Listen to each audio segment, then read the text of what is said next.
Hello guys, welcome to my channel code without complexity. आज हम solve करेंगे LeetCode का question number 2099। Find subsequence of length K with the largest sum. इस question में हमें एक इंटीजर एरे नम्स दिया हुआ है और एक इंटीजर के दिया हुआ है। और क्वेश्चन हमें कह रहा है कि हमको एक सबसीक्वेंस निकालना है नम्स एरे में से, सच दैट कि उसका जो सम है वो टोटल सारे एलिमेंट को ऐड करके वो लार्जेस्ट निकले। बट उस सबसीक्वेंस की लेंथ के होनी चाहिए और हमें वो सबसीक्वेंस रिटर्न करना है। अब यहाँ पे सबसीक्वेंस का क्या मतलब दिया हुआ है क्वेश्चन में, वो कह रहा है कि सबसीक्वेंस वो एरे होगा, वो सब एरे होगा नम्स का, सच दैट कि उसमें ओरिजिनल एरे के कोई भी कैरेक्टर का कॉम्बिनेशन आ सकता है, बट ऑर्डर सेम होना चाहिए, ऑर्डर इंक्रीजिंग होना चाहिए। लाइक हम ये ले सकते हैं, फिर हमने चलो इसको नहीं लिया, हम ये ले सकते हैं, ये भी ले सकते हैं, बट ऑर्डर जो है ना ये इंक्रीजिंग होना चाहिए। तो ये हमारा जो है वो सब सीक्वेंस हो जाएगा। तो एग्जाम्पल देख लेते हैं इसका। एग्जाम्पल में हमें दिया हुआ है 2 1 3 3। तो इसके कितने कॉम्बिनेशन हम निकाल सकते हैं? एक 2 1 निकाल दिया, और एक 1 3 निकाला, एक 3 3 निकाल लिया, एक 2 3 निकल गया, एक और ये वाला 2 3 आ जाएगा। और हमें फिर इसी का 1 3 वाला भी मिल सकता है। तो हमने तो यहाँ पे सब सीक्वेंस निकाल। अब इनमें से जो जिसका मैक्सिमम सम है हमें वो रिटर्न करना है। तो यहाँ पे 1 और 2 का सम आएगा 3, यहाँ पे आएगा 5, यहाँ पे आएगा 4, यहाँ पे भी 4, यहाँ पे भी 5, इनका आएगा 6। तो ये जो 6 वाला सब सीक्वेंस है ये यहाँ पे मैक्सिमम है। इस वजह से हमने ये जो 3 3 का सब सीक्वेंस रिटर्न किया है, ये हमारा आंसर होगा, क्योंकि ये लार्जेस्ट है, लार्जेस्ट सब सीक्वेंस है। यहाँ पे एक और टेस्ट केस देख लेते हैं जहाँ पे नेगेटिव वैल्यूज होंगी। तो हमारा एरे है -1, -2, 3 और 4। हमें 3 लेंथ का सब सीक्वेंस रिटर्न करना है, यानी कि हमें 3 इंडेक्सेस पे वैल्यूज चाहिए रहेंगी। तो अगर हम लेट से 4 को तो ले ही लेते हैं, वो मैक्सिमम है यहाँ पे। पर यहाँ पे ऑर्डर का ध्यान रखना है, तो 4 को लास्ट में ले लेते हैं हम। 3 को ले लेते हैं, 3 भी मैक्सिमम है। अब -1 और -2 में -1 जो है वो जब सम होके आएगा तो वैल्यू कम से कम ज्यादा से ज्यादा रखेगा, और ये वाली वैल्यू जो है वो डिक्रीज कर देगा सम को, और ये इंक्रीज करेगा क्योंकि इसकी वैल्यू जो है छोटी है। तो हम यहाँ पे -1 ले लेंगे। तो ये हो गया हमारा सबसीक्वेंस जिसकी लेंथ 3 है, और यही आंसर में भी है। एक और टेस्ट केस है यहाँ पे जिसमें रिपीटिंग वैल्यूज हैं, जैसे 3 3 3, और हमें 2 लेंथ का सबसीक्वेंस रिटर्न करना है। तो हम यहाँ पे कौन कौन से सबसीक्वेंस बना सकते हैं? यहाँ पे 3 4 बन सकता है, 4 3 बन सकता है, 3 3 बन सकता है, और भी मल्टीपल कॉम्बिनेशंस बन सकते हैं यहाँ पे। बट हम 4 3 भी ले सकते हैं, और हम यहाँ पे 3 4 भी ले सकते हैं, क्योंकि इन दोनों की जो वैल्यूज है वो यहाँ पे सबसे ज्यादा मैक्सिमम आ रही है, विच इज 7। क्वेश्चन में दिया भी हुआ है कि अनदर पॉसिबल सबसीक्वेंस इज 4 3। तो हमने यहाँ पे इसलिए 3 4 रिटर्न किया। अब इसकी ऑब्जर्वेशन एंड अप्रोच देख लेते हैं। अब जो पहली ऑब्जर्वेशन हमने यहाँ पे ऑब्जर्व किया, जो पहली चीज क्वेश्चन में ये कही है कि सबसीक्वेंस का जो ऑर्डर है वो इंक्रीजिंग ऑर्डर में ही होना चाहिए। मतलब लेट से हम -2 और 3 को ले रहे हैं, तो वो हमें इसी के ऑर्डर में रिटर्न करना पड़ेगा। हम 3 -2 भी नहीं रिटर्न कर सकते, कहीं से भी कोई भी ऑर्डर रिटर्न नहीं कर सकते। तो पहली चीज तो हमने ये ऑब्जर्व करी कि ऑर्डर की काफी वैल्यू है यहाँ पे इस क्वेश्चन में। तो ऑर्डर मैटर्स, हम ये ऑब्जर्व कर सकते हैं। और सेकंड चीज हमने ये ऑब्जर्व करी यहाँ पे कि हम सबसे ज्यादा जो है मैक्सिमम सम बनाने के लिए अपने मैक्सिमम एलिमेंट का यूज करेंगे। तो ये बात तो क्लियर है, अगर हमको यहाँ पे लार्जेस्ट सम चाहिए है तो हम उसमें नम्स के मैक्सिमम एलिमेंट्स ही लेंगे, मैक्सिमम एलिमेंट को ही पिक करेंगे। तो हमने सेकंड चीज यहाँ पे क्या ऑब्जर्व करी? सेकंड चीज हमने ये ऑब्जर्व करी कि pick maximum element, elements, multiple elements हमें पिक करना है। और थर्ड चीज ये ऑब्जर्व करी हमने कि हमको, लेट से हमने यहाँ पे 3 और 4 को पिक कर लिया और के की वैल्यू हमारी यहाँ पे लेट से 2 होती, दो साइज का हमें सब सीक्वेंस चाहिए। तो हम यहाँ पे इसका ऑर्डर भी तो मेंटेन करते हैं, मैक्सिमम एलिमेंट निकालने के चक्कर में हमारा यहाँ पे ऑर्डर जो है वो हिल जाएगा, ऑर्डर हमारा मिक्स हो जाएगा। तो उसके लिए हमें जो है अपना एक ऑर्डर भी मेंटेन करना पड़ेगा क्वेश्चन में। तो हम तीसरी चीज ये ऑब्जर्व करी कि आफ्टर पिकिंग द एलिमेंट हमको वहाँ पे उसको ऑर्डर को वापस से सही से करना पड़ेगा। After picking elements sort according to index. हमको इंडेक्स के बेसिस पे उसको सेट करना पड़ेगा ताकि हम जब आंसर रिटर्न करें तो वो प्रॉपर ऑर्डर में जाए। लेट से यहाँ पे 3 और 4 ले रहे थे तो 3, 4 जाए, 4, 3 भी जा सकता है, बट वो दूसरे केसेस में था, इस केसेस में नहीं था। इस केस में आप 4, 3 रिटर्न नहीं कर सकते हो, ये मतलब वैलिड आंसर नहीं रहेगा। तो यहाँ पे हमारी अप्रोच क्या होगी कि हम पहले एक 2D एरे ले लेंगे जहाँ पे हम वैल्यूज जो है अपने हर इंडेक्स की और उसका इंडेक्स स्टोर करा लेंगे। लेट से यहाँ पे हमारी कोई वैल्यू V1 है और उसका इंडेक्स जो है I1 हो गया, V2 हो गया, I2 हो गया, V3 हो गया, I3 हो गया। ऐसे हम वैल्यू और इंडेक्स पे इसको वो करा लेंगे, सेव कर लेंगे, ताकि हम आखिरी में जाके जो है इसकी वैल्यूज जो है इंडेक्सेस वो निकाल सकें। और हमको यहाँ पे 2D एरे लेना पड़ेगा। और हम एक काम करेंगे, इसका एरे बनाने के बाद हम यहाँ पे कस्टम कंपैरेटर का यूज करके जावा में कस्टम कंपैरेटर कंपैरेटर का यूज करके यहाँ पे इसकी वैल्यू के हिसाब से इस 2D एरे को सॉर्ट कर देंगे और डिसेंडिंग ऑर्डर में करेंगे, डिसेंडिंग ऑर्डर में, ताकि हमारी मैक्सिमम वैल्यूज जो है वो ऊपर आ जाए और मिनिमम वैल्यूज नीचे आ जाए। तो ये सॉर्ट होने के बाद हम यहाँ पे क्या करेंगे कि एक इंडेक्स नाम का एरे ले लेंगे जिसमें हम सारे इंडेक्सेस, ओरिजिनल इंडेक्सेस स्टोर करके रखेंगे और फिर उसका यूज करके उसको रिजल्ट वाले एरे में पुट कर देंगे। तो यहाँ पे हम इसका सूडो कोड देखते हैं कैसा रहेगा। हमारा यहाँ पे सूडो कोड में हम पहले एक n वेरिएबल ले लेंगे जिसमें हम अपने नम्स एरे की लेंथ स्टोर करा लेंगे और फिर उसके बाद हम 2D एरे बना लेंगे, टेम्प या कुछ भी नाम से, मैं टेम्प ले लेता हूँ यहाँ पे। और न्यू इंट, इसका साइज हम n साइज का रखेंगे और उसमें दो वैल्यूज स्टोर करेंगे, एक तो वैल्यू और उसका इंडेक्स। और हमने ये 2D एरे बना लिया, फिर उसके बाद हम इसमें वैल्यूज स्टोर कर देते हैं। तो फॉर लूप लगा के इंट आई 0 से चलेगा, आई n तक जाएगा। हम यहाँ पे क्या करेंगे, टेम्प ऑफ आई में हर इंडेक्स पे, 0th इंडेक्स पे जाके उसकी वैल्यू डाल देंगे, नम्स ऑफ आई, वैल्यू चली आएगी। और फिर उसके सेकंड इंडेक्स पे टेम्प आई कॉमा फर्स्ट वाले इंडेक्स पे हम जाके यहाँ पे इंडेक्स स्टोर करा लेंगे, तो आई स्टोर हो जाएगा। इससे हमारा जो है की और वैल्यू पेयर बन जाएगी, यानी कि यहाँ पे वैल्यू दे सकते हो आप और यहाँ पे इंडेक्स स्टोर करा लिया हमने।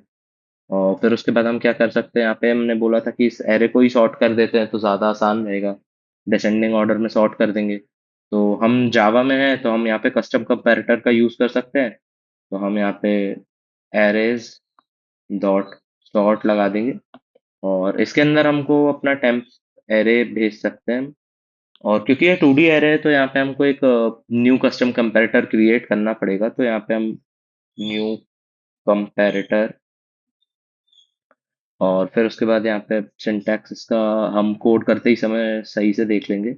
अब यहाँ पे हम क्योंकि सूडो कोड लिख रहे हैं तो इस कंपैरेटर के अंदर जो है एक फंक्शन लिखना पड़ेगा, पब्लिक इंट कंपेयर, कंपेयर नाम का फंक्शन करेंगे और इसमें हम दो इंटीजर एरे भेज देंगे, ए कॉमा इंट बी। अब हम ये कैसे भेज रहे हैं, हर, क्योंकि हमने यहाँ पे जो टेम्प एरे बनाया है यहाँ पे 2D एरे है, तो एक एरे के अंदर और भी एरे हो सकते हैं। तो एक एरे हम यहाँ भेजेंगे, एक एरे हम इस पे भेज देंगे। तो हमारा इसलिए यहाँ पे दो एरे ले रहे हैं, और फिर जब दो एरे ले लेंगे तो हम यहाँ पे वैल्यूज चेक कर लेंगे कंपेयर करके। और क्योंकि यहाँ पे रिपीटिंग वैल्यू आ रही है तो हमको यहाँ पे एक इफ कंडीशन लगा के चेक करना पड़ेगा कि if B of zeroth index पे जो भी वैल्यू है, अगर वो ये ए के जीरोथ इंडेक्स के बराबर नहीं है, तो उस केस में तो हम सिंपल यहाँ पे रिटर्न करा देंगे कि आप कंपेयर करके यहाँ पे इंटीजर डॉट कंपेयर कर देगा ये किसको, एरे के फर्स्ट एलिमेंट को यानी वैल्यू को, और बी एरे के फर्स्ट वैल्यू को, ये कंपेयर करा देगा। और अगर ऐसा नहीं है यहाँ पे अगर हम एल्स कंडीशन लिख देते हैं कि अगर सेम हो गई वैल्यूज, यहाँ पे सेम नहीं का केस था, अगर यहाँ पे वैल्यू सेम हो गई तो हम उसके इंडेक्स के बेसिस पे कंपेयर करके भेज देंगे। तो यहाँ पे हम रिटर्न करा देंगे इंटीजर डॉट कंपेयर। अब क्योंकि वैल्यू सेम है तो हम उसके इंडेक्स से कंपेयर कर लेते हैं। तो एरे ऑफ वन का इंडेक्स चेक कर लेना और बी का इंडेक्स चेक कर लेना। तो ऐसे में हम यहाँ पे सिंपली जो है हमारा एरे जो है सॉर्ट हो जाएगा, और हम सिंपली एक इंडेक्स नाम का इंटीजर ले लेंगे, इंट न्यू इंट, और इसका साइज जो है के बराबर कर देंगे, और एक फॉर लूप रन करके जो कि इंट आई से चलेगा, जीरो से कहाँ तक, आई चलेगा एन तक। एन तक नहीं, एक्चुअली यहाँ पे के साइज का चाहिए ना, तो हम के साइज तक का ही फिल कर लेते हैं, और इंडेक्स पे ही हम उसके इंडेक्सेस फिल कर लेते हैं। तो यहाँ पे हमारा जो टेम्प एरे था वो सॉर्ट हो चुका होगा। यहाँ पे सारी वैल्यूज सॉर्ट हो जाएंगी, तो जो सबसे ऊपर जो वैल्यूज आ जाएंगी वो मैक्सिमम वैल्यूज आ जाएंगी। तो हमको के मैक्सिमम वैल्यूज जो है इस इंडेक्स एरे में उसका इंडेक्सेस स्टोर कराने हैं। तो हम यहाँ पे क्या करेंगे कि सिंपली यहाँ पे लिख देंगे टेम्प, हमारा जो टेम्प एरे उसके ith इंडेक्स पे जो भी इंडेक्स उसके अंदर स्टोर्ड है, यहाँ पे फर्स्ट उस पे हमने इंडेक्सेस स्टोर करे थे तो हमने इसको यहाँ पे इंडेक्स वाले एरे में स्टोर करा लिया। फिर क्योंकि इंडेक्स जो है ऊपर नीचे हो सकते हैं, तो हम यहाँ पे इंडेक्स को भी सॉर्ट कर लेते हैं। यहाँ पे सिंपल एरेज डॉट सॉर्ट लगा सकते हैं, एरेज डॉट सॉर्ट, और किसको सॉर्ट कर रहे हैं हम, अपने इंडेक्स वाले एरे को। तो हमने इसको सॉर्ट कर दिया, और फाइनली हम फिर एक इंट रिजल्ट नाम का एरे ले लेंगे जिसमें हम के साइज का लेंगे, न्यू इंट के के साइज का ले लेंगे, एक फॉर लूप रन करके सिंपली, जो कि आई चलेगा जीरो से एन तक, के तक चलेगा, एक्चुअली के साइज का नहीं। और यहाँ पे हम सिंपली स्टोर करा देंगे अपने रिजल्ट में, रिजल्ट ऑफ आई में क्या स्टोर कराएंगे, हमारा जो भी यहाँ पे इन नम्स में, क्योंकि हमें अब इंडेक्स मिल गए हैं तो हमको वैल्यूज स्टोर करानी है, तो उसके लिए हमें नम्स एरे का यूज करना पड़ेगा। और हम नम्स के अंदर इंडेक्स वाले एरे के अंदर जो ith पॉइंटर है वो प्लेस करा देंगे। तो यहाँ पे वो रिजल्ट वाले एरे में सीधे उसकी वैल्यूज स्टोर हो जाएगी, और सिंपली हम लास्ट में फॉर लूप के बाद जो है यहाँ पे रिटर्न कर देंगे रिजल्ट। तो ये रहा हमारा इसका सूडो कोड। आई नो काफी बड़ा है इजी क्वेश्चन के हिसाब से, बट देखा जाए तो हमने सिर्फ सॉर्टिंग ही करी है यहाँ पे, और इंडेक्सेस को स्टोर करके थोड़ा बहुत उसको मैनेज किया है। तो इसकी टाइम कॉम्प्लेक्सिटी देखें अगर, तो यहाँ पे कोई भी कहीं भी डबल फॉर लूप तो यूज हुआ नहीं है, सिंगल फॉर लूप पे काम हो रहा है। तो हमने मल्टीपल फॉर लूप्स यूज करें, लेट से यहाँ पे थ्री फॉर लूप यूज करें तो थ्री एन उनका हो जाएगा। और क्योंकि हमने यहाँ पे सॉर्टिंग का इस्तेमाल किया है, तो सॉर्टिंग एल्गोरिथम की जो टाइम कॉम्प्लेक्सिटी होती है वो एन लॉग एन होती है। तो जब इन दोनों को कंबाइन करेंगे तो maximum complexity N log N की ही आएगी। तो ये हो जाएगी हमारी टाइम कॉम्प्लेक्सिटी। और स्पेस कॉम्प्लेक्सिटी देखें तो हमारी, हमने टू डी एरे यूज किया है, तो हमारा उसका टू एन स्पेस आ जाएगा, ज़्यादा स्पेस नहीं लेगा ये। तो ओ ऑफ एन में ही काम हो जाएगा यहाँ पे स्पेस कॉम्प्लेक्सिटी में। चलिए अब हम इसका लीड कोड में कोड कर लेते हैं, जावा लैंग्वेज में मैं कोड करूँगा। तो जावा में कोड हम स्टार्ट करेंगे अपना, इंट एन नाम से एक वेरिएबल ले लेते हैं जिसमें हम अपने नाम से एरे की लेंथ स्टोर कर लेंगे। और फिर उसके बाद हम सिंपली यहाँ पे एक इंट टू डी एरे बना लेते हैं टेम्प नाम से, जिसमें हम अपनी वैल्यूज स्टोर करा लेंगे, एन साइज का रहेगा ये। और दो वैल्यूज रहेंगी इसमें, एक तो वैल्यू और एक उसका इंडेक्स। और फिर उसके बाद सिंपली एक फॉर लूप लगा के इंट आई चलेगा 0 से n तक आई प्लस प्लस। और यहाँ पे हम सिंपली स्टोर करा लेंगे टेम्प ऑफ ith इंडेक्स पे उसकी जीरोथ वैल्यू जो रहेगी वो नम्स ऑफ आई रहेगी। और फिर उसके बाद हम टेम्प ऑफ आई पे उसके फर्स्ट इंडेक्स पे उसका इंडेक्स यानी कि आई स्टोर करा लेंगे। और सिंपली फॉर लूप से बाहर निकलने के बाद हमारा टेम्प एरे रेडी हो जाएगा, 2D एरे रहेगा, तो उसको हम सॉर्ट कर लेते हैं यहाँ पे। तो arrays dot sort temp comma new comparator. इतना कंपेरेटर हमने यूज किया। अब हमको यहाँ पे कस्टम कंपेरेटर क्रिएट करना पड़ेगा, तो हम एक इंट नाम से कंपेरेटर बना लेते हैं, इसको ऐसे स्टोर कर लेंगे। और यहाँ पे एक फंक्शन लिख देते हैं पब्लिक इंट कंपेयर। और यहाँ पे हम दो एरे ले लेंगे, एक इंट ए और एक इंट बी। और फिर उसके बाद हम यहाँ पे इफ कंडीशन लगा के चेक कर लेंगे कि इफ हमारा अगर बी ऑफ बी की जीरोथ वैल्यू अगर ए के बराबर है नहीं, ए ऑफ जीरो, तो उस केस में हम सिंपली यहाँ पे रिटर्न करा देंगे। अगर सेम नहीं है वैल्यू तो ज़्यादा दिक्कत नहीं है, हम यहाँ पे इंटीजर डॉट कंपेयर कर लेंगे सिंपली। कंपेयर किसकी? ए की जीरोथ वैल्यू कॉमा बी की जीरोथ वैल्यू, ये करा देंगे हम। और अगर यहाँ पे ये इस कंडीशन में कर्ली ब्रैकेट यूज नहीं किया हमने, और अगर ये इफ कंडीशन नहीं चली तो एल्स केस में हम क्या करेंगे, सिंपली यहाँ पे उसके इंडेक्स के बेसिस पे उसको जो सॉर्ट कर देंगे। Integer dot compare A of one comma B of one. तो हमने यहाँ पे कस्टम कंपेरेटर का यूज करके एरे को अपने सॉर्ट कर दिया है। और फिर उसके बाद हम यहाँ पे सिंपली इसको क्लोज करना। हाँ, हम यहाँ पे सिंपली अब एक इंट इंडेक्स नाम से ले लेते हैं, इंडेक्स नाम से एरे ले लेते हैं जिसमें हम अपने टॉप के एलिमेंट का इंडेक्स स्टोर कर लेते हैं। तो इंट इसका साइज के ही देंगे क्योंकि हम के साइज का ही सब सीक्वेंस चाहिए। फिर फॉर इंट आई चलेगा 0 से आई चलेगा के तक आई प्लस प्लस। और फिर उसके बाद हम यहाँ पे इंडेक्स पे स्टोर करा लेंगे अपने इंडेक्स ऑफ आई में हमारा जो भी टेम्प क्योंकि हमने सॉर्ट कर दिया है तो ऊपर के एलिमेंट्स जितने भी हैं, मतलब स्टार्टिंग के एलिमेंट्स जितने भी हैं सब मैक्सिमम एलिमेंट्स हैं। और फिर वो डिक्रीजिंग ऑर्डर में है, तो यहाँ पे हम सिंपली स्टार्टिंग इंडेक्स से ही टेम्प ऑफ आई के इंडेक्स से स्टोर कर रहे हैं, तो टेम्प के सेकंड वैल्यू लेंगे यहाँ पे। सेकंड उस पे जो भी वैल्यू डली रहेगी, जीरो पे तो वैल्यू डली है, सेकंड पे इंडेक्स डला है, तो हमने यहाँ पे वो इंडेक्स स्टोर करा लिया।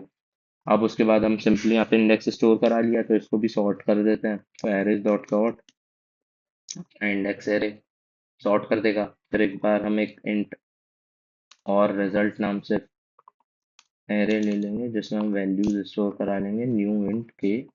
और एक सिंगल फॉर लूप लगा के आई 0 से आई चलेगा एन के तक आई प्लस प्लस। और फिर यहाँ पे हम जो है अपने रिजल्ट वाले इंडेक्स पे नम्स ऑफ इंडेक्स ऑफ आई ये स्टोर करा लेंगे। और लास्ट में यहाँ पे सिंपली रिटर्न कर देंगे अपना रिजल्ट एरे। यहाँ पे हमने एक मिस्टेक कर दी थी। एक्चुअली हमको यहाँ पे कंपैरेटर को इंक्रीजिंग ऑर्डर में कर दिया था, हमने ए कॉमा बी ले लिया था, बट हमको बी कॉमा ए लेना है ताकि ये डिक्रीजिंग ऑर्डर में वो मैक्सिमम वैल्यू जो है वो सबसे ऊपर हो जाए। चलिए यहाँ पे इसको सही कर दिया मैंने, रन करके देख लेते हैं।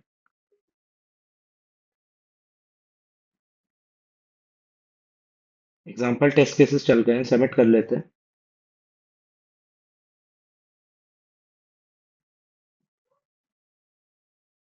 सबमिट हो गया है। इसकी टाइम कॉम्प्लेक्सिटी ऑलमोस्ट 60% आ रही है।